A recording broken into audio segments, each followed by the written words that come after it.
Welcome everybody to the Red G Fox channel. I am Danny. Thank you for joining us. And today we are getting on an episode. It's going to be great to get back into the way things are supposed to be meant to be on Sanford and Son. We are doing season 4, episode 2, Matchmaker. It is not a top 30 by any means. I would probably put it in the bottom 40, at 136 episodes, towards the bottom 36, I would say. It's 7.3 out of 10. I might bump it up a little bit. Our channel would give it a 7.5 out of 10. And there's a reason behind it. I think it's based on the fact that the last time we saw Fred and Lamont living kind of a normal life together, getting back to the things they used to do, was the one where he has Lamont, Rollo tries to send him on that cruise, right? They meet the two women, 2 live wires from Detroit, and Fred comes and steals the show, takes the women from him. He doesn't want no, I'll be damned, a trip to Catalina, no Jacques Cousteau come finding him. We haven't had that for a long time. You had all the ones with Grady, and then last week he finally came back, and we know what happened on that one. It was more of a welcome back and a Red Fox roasting of the cast. So this is back to where we feel like, hey, this is Sanford and Son. And regardless of what people say, some of them say the minute you start hearing the audiences cheer for the characters, like when Fred walks out right here.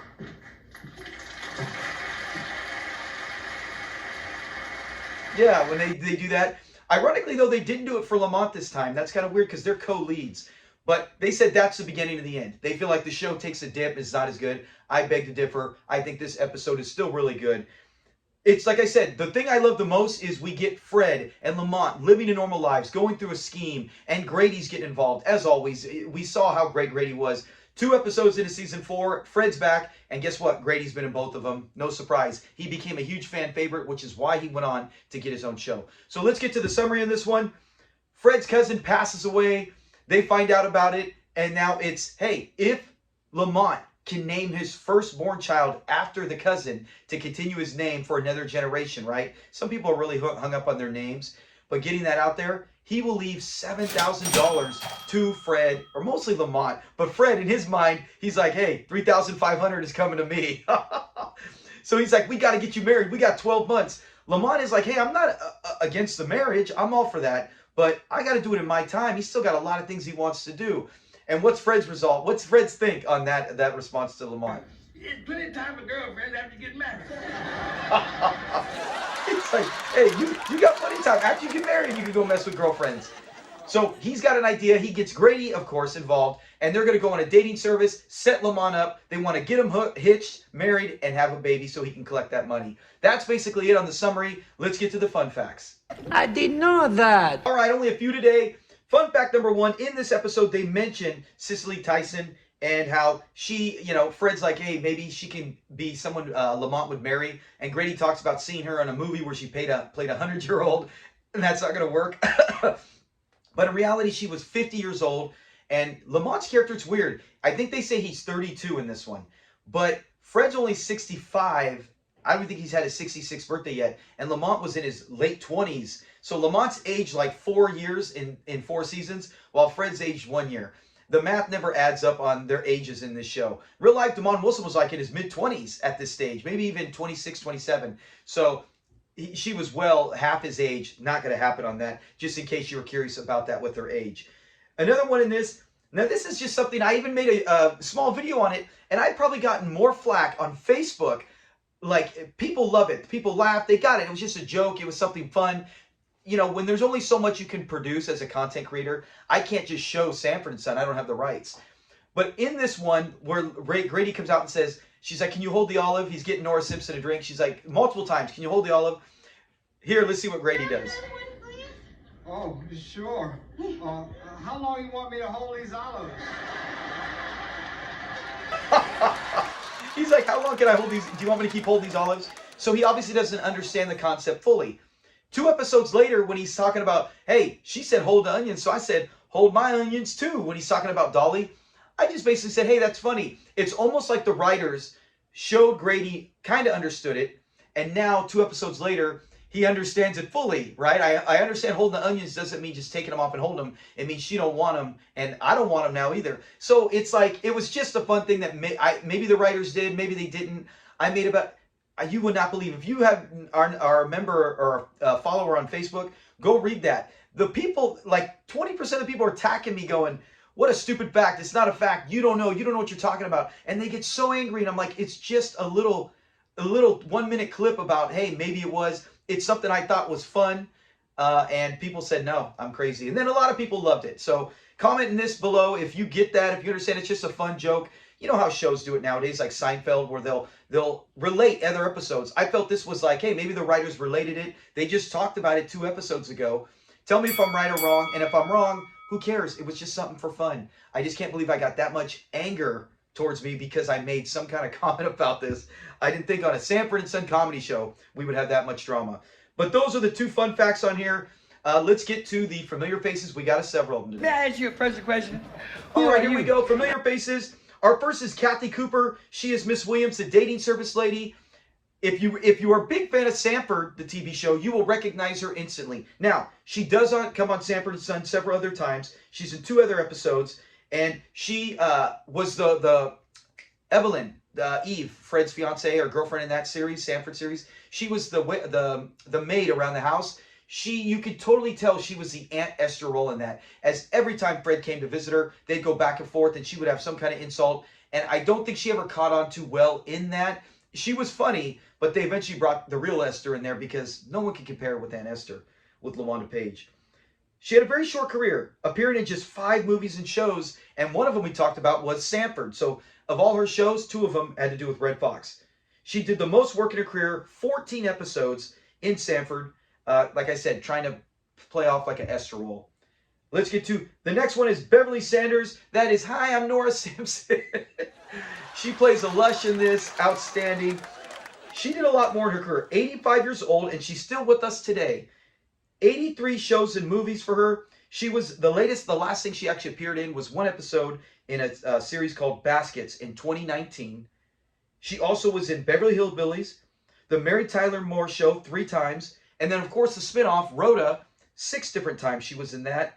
Barney Miller, we know that has a lot of Sanford and Son cast members in that, including Swanee, who ended up directing a big chunk of Barney Miller and even won an Emmy at that. She was in 2 episodes of Barney Miller. So if you've seen her in any of those, that is Beverly Sanders. And our final one is Gloria Delaney. She plays Janet, the real person who we thought was Nora Simpson, but she comes to the house at the end. She passed away in 2011 at the age of 63. She was in 29 movies or shows, 3 episodes of Chips, 1 episode of Hill Street Blues, and 2 other times on Sanford and Son. So it's always great when you see these characters come back, these actors come back and forth. And 1 episode of Punky Brewster to go out through a career, like I said, much more than we saw with Kathy Cooper in that. So those are familiar faces. And everyone else has already been covered on our show before they've been in other episodes. Let's get to the episode breakdown. To Lamont Sanford, the sum of $7,000. $7,000. Who cousin George?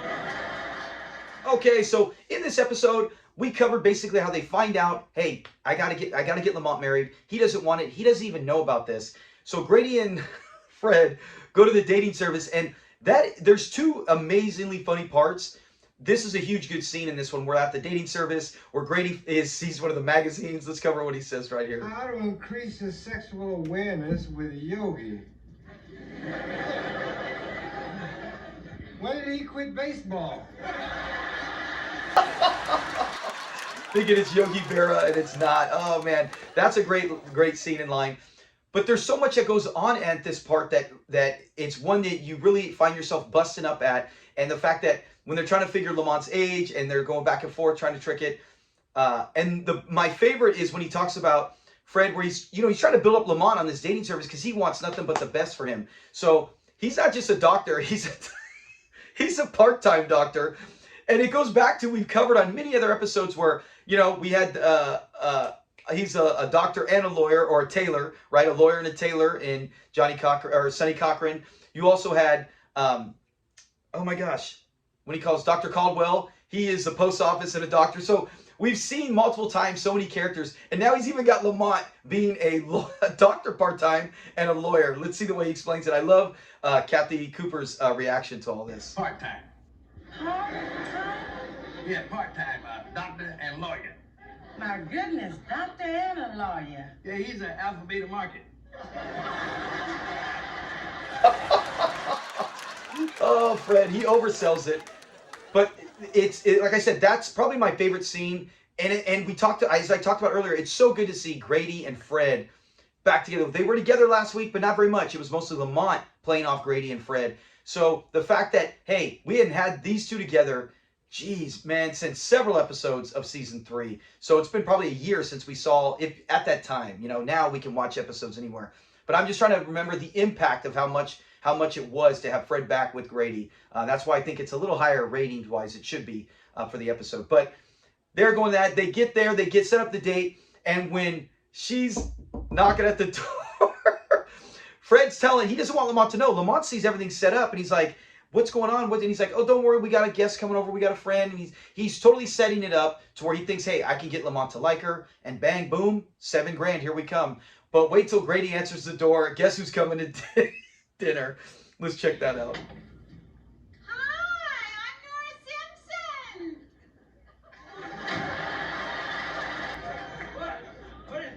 Guess who's coming to dinner? Grady's face is so good. And then when Fred slams the door and he can't believe it as well, he's just like, his reaction. And another great, like I said, I'm not going to spoil it. If you haven't seen it, then you're probably not watching our channel. But definitely say, go watch it again, because there's some really good parts I'm going to leave off. Like I said, I'm shortening our episodes to where we kind of cover some of the fun points, go over summary, and a bunch of facts and characters maybe you don't know about the show. But I love when Lamont picks up the phone, because he finds out before she comes through a phone call, the dating service. And she's like basically describing, saying, hey, I talked to an older man with a scruffy voice. Lamont knows that's his dad. And when she talks about the date coming, and he says the margarine body rubs. Lamont's eyes get big, but his reaction, his answer to that is priceless. Let's watch that. The margarine what? Body rubs. Oh, you don't do that anymore? No, I moved up to the higher price spread.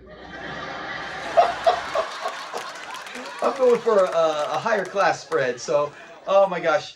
Great lines. There's so much more in this one that we're not going to cover, but go watch it. But in the end, it's basically Lamont tries to set up, bringing a lady there. Someone comes. The lady comes. I'm Nora Simpson. And she keeps saying it. And she's hysterical. Everything works out perfect for the end. And then even at the end, Fred does some math and goes, hey, you know what? Maybe it wouldn't be worth it to even get that $7,000, you know, planning the wedding. So overall, 7.5 might be the highest. 7.2, I'm okay with that. Anywhere in that range. It's a good episode. But just like last week's, where I think last week's was a big chunk where it was the big Fred roasting everyone. The episode itself, the story, it's okay. This story I think is better than last week's. It just doesn't have you don't have Esther. You don't have Donna and Rollo and all of them getting ripped and torn apart by Red Fox. That's why that one was so good. But this one is great to see Grady and Fred back together again. Lamont and Fred doing schemes and plans and all that St. Louis stuff behind them. So give this one a watch if you haven't in a while. I know there's times I forget about, like I said, I haven't watched this. I literally only watch this for the channel.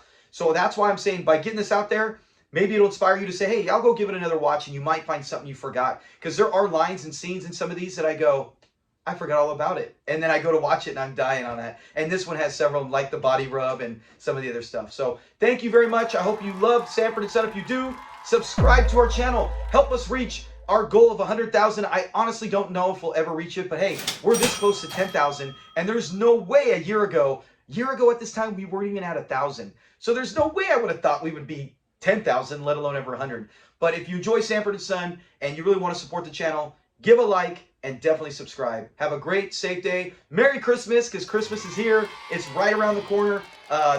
It's Turbo time. So go watch Turbo Man. Go watch something with Red Fox, Sanford and Son, and enjoy your Christmas, your holiday with your family and friends. Talk to you guys later. Peace.